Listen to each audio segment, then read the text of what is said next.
मुंबई के चर्चित नेता बाबा सिद्दीकी की हत्या के बाद जिम्मेदारी ली इस पूरी घटना की लॉरेंस बिश्नोई गैंग ने, और उसके बाद से लगातार तमाम सवाल उठ रहे हैं, खासतौर पर यह कि आखिर बाबा सिद्दीकी की हत्या के पीछे लॉरेंस बिश्नोई और उसकी गैंग का मोटिव क्या था आखिर। इसके अलावा कौन लोग हैं जो लॉरेंस बिश्नोई की इन घटनाओं में मदद करते हैं, सवाल ये भी उठ रहा है। साथ ही ये कि लॉरेंस बिश्नोई जब गुजरात की एक जेल में बंद है तो वहाँ से वो कैसे ऑपरेट कर रहा है पूरे देश में अपना नेटवर्क, और कैसे बाबा सिद्दीकी की हत्या के पीछे क्या एक मोटिव ये हो सकता है कि जो दाऊद का होल्ड था मुंबई पर, वैसा अपना होल्ड मुंबई पर, जो देश की आर्थिक नगरी है, उस पर बनाना। इन सभी विषयों पर बात करेंगे और बात करने के लिए हमारे साथ जुड़ेंगे हमारे वरिष्ठ साथी जितेंद्र शर्मा जी। जितेंद्र जी, पहले तो ये बताइए कि इसमें पूरी घटना में जो मुख्य तौर पर 6 लोगों के नाम सामने आ रहे थे, शिव कुमार गौतम, धर्मराज कश्यप, मोहम्मद जीशान अख्तर, गुरमैल सिंह, शुभम लोनकर, प्रवीण लोनकर, ये 6 नाम कुल मिलाकर भी सामने आए हैं। और पर्दे के पीछे कहा जा रहा है कि कथित तौर पर जिम्मेदारी इस पूरी घटना की लॉरेंस बिश्नोई और उसकी गैंग ने ली है।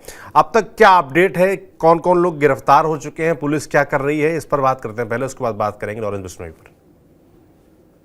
जी बिल्कुल, देखिए अब तक कुल मिलाकर 5 लोगों की गिरफ्तारी हुई है, जिसमें से 2 लोग पहले मौके पर ही गिरफ्तार हो गए थे, भागने की फिराक में थे, लेकिन उस वक्त भीड़ ने मौके पर ही पकड़ लिया था। इसके बाद एक परवीन लॉनकर की गिरफ्तारी हुई। परवीन लॉनकर जो है वो दरअसल शिबू लॉनकर का भाई बताया जाता है, जो कि पुणे का रहने वाला है। और आपको याद होगा, वारदात के अगले ही दिन एक फेसबुक पोस्ट आई जिसमें बाकायदा जिम्मेदारी ली गई इस पूरे बाबा सिद्दीकी हत्याकांड की। और जो परवीन लॉनकर है उसी ने ये फेसबुक पोस्ट लिखा था, उसी ने इसको वायरल किया, जिसके लिए बाकायदा मुंबई पुलिस ने उसकी गिरफ्तारी की। इसके बाद आज 2 लोग बहराइच से गिरफ्तार हुए। ये लोग बताए जाते हैं कि धर्मराज और जो शिवा है उसके करीबी हैं, और उसी के इशारे पर ये लोग भी बाकायदा कई बार प्लानिंग में शामिल रहे हैं। तो फिलहाल इन लोगों के पास से भी आज कुछ पिस्तौल वगैरह कुछ हथियार बरामद हुए हैं। तो कुल मिलाकर अब तक बाबा सिद्दीकी हत्याकांड में 5 लोगों की गिरफ्तारी हो चुकी है। कुछ लोगों की गिरफ्तारी अभी भी बाकी है, जिनको लेकर लगातार उनके जितने भी संभावित ठिकाने हो सकते हैं, चाहे मध्य प्रदेश में हो, राजस्थान में हो, मुंबई में हो, पुणे में हो, हर जगह मुंबई पुलिस की 15 टीमें इस वक्त रेड कर रही हैं। जी बिल्कुल, पुलिस अपनी कार्रवाई करने में जुटी हुई है, मगर इस बीच चर्चा सबसे ज़्यादा इस बात की कि आखिर लॉरेंस बिश्नोई जो इस पूरे घटना की जिम्मेदारी ले रहा है, उसका गैंग आखिर कैसे काम कर रहा है जेल से। 33 साल का एक लड़का है, 84 उसके ऊपर FIR दर्ज हैं, गुजरात की जेल में बंद है, उसके बावजूद कैसे ऑपरेट कैसे कर रहा है, क्या मॉडस ऑपरेंडी है उसकी। जी बिल्कुल सर, देखिए जानकारी आपको हैरानी होगी इसमें। मानकर चलिए तकरीबन 8-10 साल से जो लॉरेंस बिश्नोई है जेल के अंदर बंद है। बावजूद इसके जेल के अंदर बैठकर वो अपने गैंग को, उसका गैंग एक तरीके से कहा जहां उस पर अंकुश होना चाहिए था, वो धीरे धीरे बढ़ता जा रहा है। आप इस तरीके से समझिए कि राजस्थान, पंजाब, उत्तर प्रदेश, उत्तराखंड, हिमाचल प्रदेश, इसके अलावा अब मुंबई में भी पूरे तरीके से गैंग अपने पैर पसार चुका है। कई लोग कहते हैं कि 700 से ज्यादा शूटर है इसके गैंग में। जी 700 तो कम, 700 की जो लिस्ट हम अब पहले जो हम बोल रहे हैं 700 के करीब, वो तकरीबन 1 साल पहले बताए गए थे। आप मानकर चलिए दिन प्रतिदिन इसकी जो फैन फॉलोइंग है सोशल मीडिया पर, उस पर काफी बढ़ती जा रही है। उसी की वजह से जो इसके शूटर्स हैं उसकी भी संख्या इसी तरीके से बढ़ती जा रही है। तो मानकर चलिए आज के वक्त में तकरीबन 1000 से ज्यादा शूटर इसके पास मौजूद है, और वो शूटर सिर्फ 5 शहरों के अंदर नहीं बल्कि देश के कई शहरों में, मानकर चलिए तकरीबन 15 से ज्यादा शहरों में इसके शूटर्स मौजूद हैं, जो एक फोन पर इसके लिए काम करने के लिए तैयार रहते हैं। बस उनको जानकारी मिलनी चाहिए कि लॉरेंस ने काम दिया, और उसके तुरंत बाद उन्हें किसी तरीके का लालच नहीं होता। बताया जाता है ये सारे यंगस्टर्स हैं, ज्यादातर नाबालिग हैं उनमें से, और उनको जिम्मा दे दिया जाता है, उन तक हथियार पहुंचा दिया जाता है। तो कुल मिलाकर इस वक्त लॉरेंस बिश्नोई साबरमती जेल के अंदर बंद है। उसके कई गुर्गे अलग अलग राज्यों के अंदर बैठे हुए हैं, इसके अलावा कुछ विदेशों के अंदर बैठे हुए हैं, और सभी को बकायदा एक स्पेसिफिक काम इसकी तरफ से दिया गया है, और उसी काम को लोग कर रहे हैं। कुछ लोग हैं जो एक्सटॉर्शन के काम में लगे हुए हैं, कुछ लोग हैं जो हथियारों की सप्लाई में लगे हुए हैं, कुछ लोग हैं जो किलिंग में लगे हुए हैं, या फिर कहें कि कुछ लोग ऐसे भी हैं जो लगातार इसके लिए रिक्रूटमेंट का काम भी कर रहे हैं, वो भी सोशल मीडिया के जरिए। तो एक तरीके से कह सकते हैं कि एक ऑर्गेनाइज तरीके से इस गैंग को इस वक्त ऑपरेट किया जा रहा है। जी मगर जेल के अंदर रहकर, जहां ना आपके पास मोबाइल होता है, ना कोई सूचना का तंत्र होता है, इतना बड़ा गैंग ऑपरेट कैसे हो रहा है, मैं ये समझना चाहता हूँ। इसमें किसकी चूक है, क्या कमी है, क्या कोई बैकडोर से सपोर्ट है, कैसे पा रहा है ये। जी बिल्कुल, देखिए बिना जेल प्रशासन की मिली भगत के हो पाना बिल्कुल असंभव सा है। आपको याद होगा भी थोड़े दिन पहले जीके के अंदर ग्रेट दिल्ली का जो ग्रेटर कैलाश है उसके अंदर एक नादिर शाह मर्डर केस हुआ था।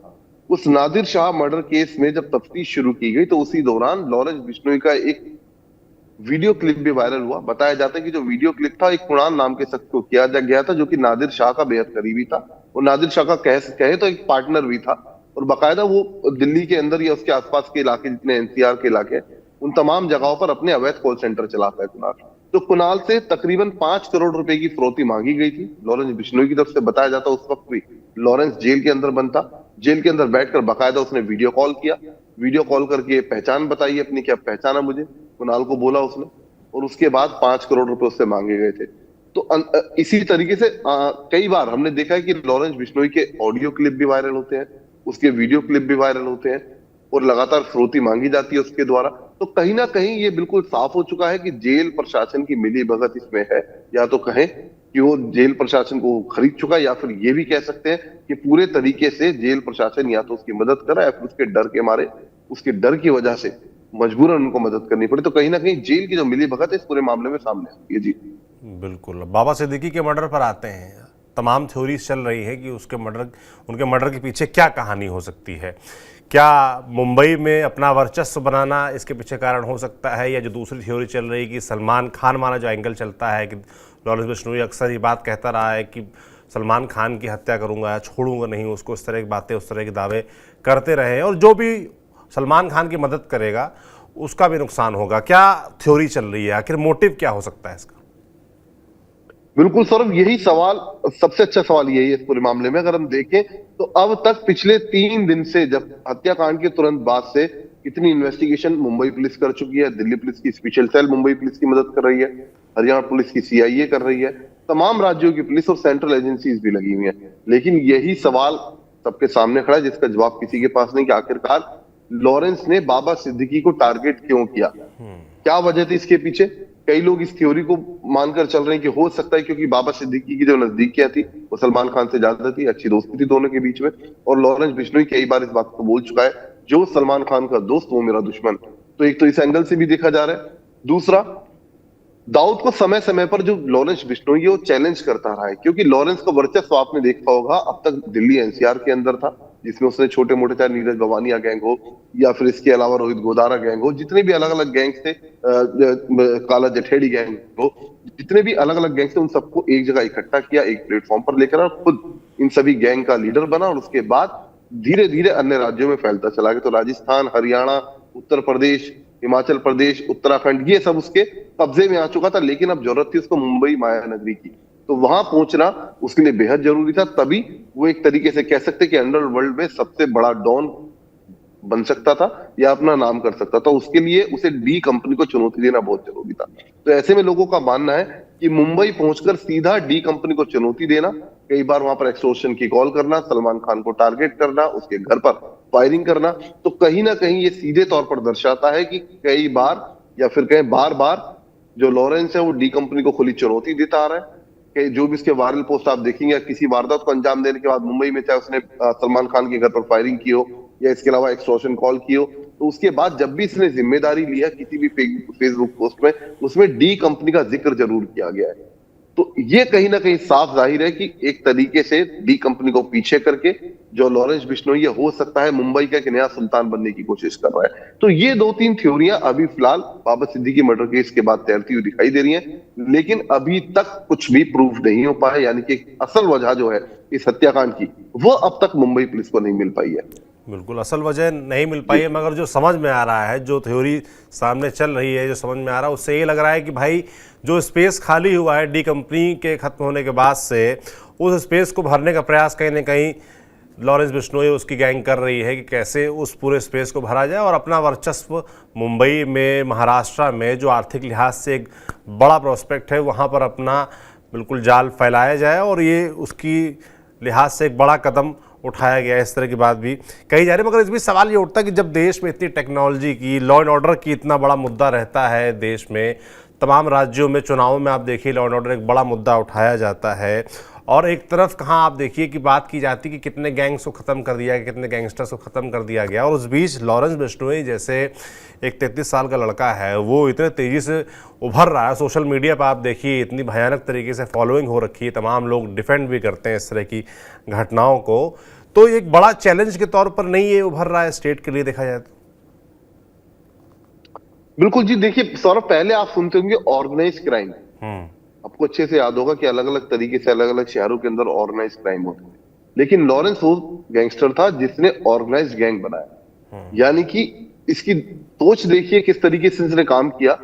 इसने एक शहर तक अपने गैंग को सीमित नहीं रखा, इसकी मंशा थी कि विदेशों तक अपने गैंग को ले जाए, फिर के देश भर में इसका कब्जा होना चाहिए इसके गैंग का, और उसके लिए हर जगह इसका पहुंच पाना बेहद मुश्किल था। तो ऐसे में इसने छोटे छोटे जो अलग अलग शहरों के गैंगस्टर्स थे, जैसे काला जठेली हमने भी जिक्र किया, रोहित गोदारा, या फिर कहें नीरज भवानिया हुआ दिल्ली का, इन सबको अपने साथ मिलाया, इन सबको स्पेस दिया अपने गैंग के अंदर, और इसका जो भाई अनमोल बिश्नोई है उसको गैंग का एक तरीके से लीडर बनाया। वो अमेरिका में बैठा हुआ है और वहां से बैठकर धीरे धीरे इसने ऑपरेट करना शुरू कर। तो कह सकते हैं कि ऑर्गेनाइज क्राइम की जगह ऑर्गेनाइज जो गैंग है वो लॉरेंस की देन है, और एक ऑर्गेनाइज कंपनी की तरह, फिर कहें किसी एमएनसी की तरह, अगर एग्जैक्ट वर्ड हम बोले तो उस तरीके से इस वक्त ये अपने गैंग को ऑपरेट कर। आप ये जानकर हैरान होंगे सौरभ कि एक्सटोर्शन के लिए अलग से जिम्मेदारी एक शख्स को दी गई है, चाहे वो काला जठेड़ी हो, जिसको जिम्मेदारी दी गई है उत्तराखंड की और यूपी की। यूपी और उत्तराखंड में कितने भी एक्सटोर्शन होंगे, जो भी क्राइम होगा वो सिर्फ काला जठेड़ी करेगा, उसमें कोई भी इंटरफेरेंस नहीं करेगा। इसी तरीके से दिल्ली की जिम्मेदारी एक शख्स को दी गई, एक को दी गई हिमाचल प्रदेश की। तो आप समझिए किस तरीके से ऑर्गेनाइज्ड वे में एक संयोजित तरीके से ये काम कर रहा है और अपने गैंग को धीरे धीरे आगे बढ़ाता जा रहा है। और यही वजह है कि डी कंपनी को कहा जा सकता है किसने पूरे तरीके से मुंबई के अंदर अब खत्म कर दिया, फिर कहें खुला चैलेंज दे दिया है।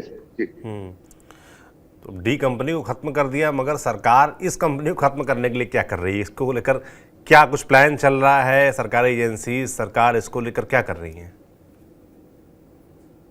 बिल्कुल, देखिए इसके ऊपर जितने भी अभी मुकदमे दर्ज हैं उसमें से आपको हैरानी होगी कि सिर्फ एक में चार्जशीट हुई है अभी तक। तकरीबन इसके ऊपर 24 से ज्यादा मुकदमे दर्ज है। इसके अलावा एनआईए ने जो अपनी चार्जशीट दायर की, उसमें भी एनआईए ने साफ तौर पर एक लाइन लिखी थी कि डी कंपनी की तर्ज पर ये अपने आप को खड़ा कर रहा है, फिर कहें कि दूसरा दाऊद ये बनना चाहता है। तो चार्जशीट खिलाफ सिर्फ इसके खिलाफ दर्ज हुई है। अभी ये साबरमती जेल में बंद है। इसको बार बार आपने सुना, कभी मुंबई का कोई केस है, कोई पंजाब का केस है, हर पुलिस इसको लेकर जाती थी, ट्रांजिट रिमांड पर इससे पूछताछ करती थी। लेकिन एमएचए ने पिछले 1 साल से एक आदेश जारी किया जिसमें साफ तौर पर कहा गया कि इसको एक जगह से दूसरी जगह नहीं ले जाया जाएगा कानून व्यवस्था की वजह से। तो कह सकते हैं कि थोड़े मोड़े अंकुश इस पर जरूर लगाए जा रहे हैं, लेकिन पूरे तरीके से साफ स्पष्ट कहना सही है कि पूरे तरीके से इसके ऊपर अंकुश लगाने में हमारी भारतीय जांच एजेंसियां, इसके अलावा जो कानून है, वो पूरे तरीके से अब तक विफल साबित हुआ है। बिल्कुल विफल साबित हुआ है। और आगे क्या होता है? लॉरेंस बिश्नोई अपने आप में जो गुत्थी शब्द कहा जाता है वो अपने आप एक ऐसी अनोखी गुत्थी है जिसको सुलझाया अभी तक नहीं जा सका है। उम्मीद करते हैं कि आगे चीज़ें सुलझेंगी और जो लॉ एंड ऑर्डर के बड़े दावे होते हैं उस पर काम होता नजर आएगा। जितेंद्र जी, बहुत धन्यवाद आपका तमाम जानकारियों के लिए। बाकी इस पूरे मसले पर लगातार हमारी नज़र बनी हुई है। बाबा सिद्दीकी केस में उसके अपडेट से जुड़े जो आप आते रहते हैं, आप तक हम पहुंचाते रहते हैं। आगे कुछ अपडेट आता है वो भी आप तक पहुंचाएंगे। आप देखते रहिए TV9 डिजिटल। शुक्रिया।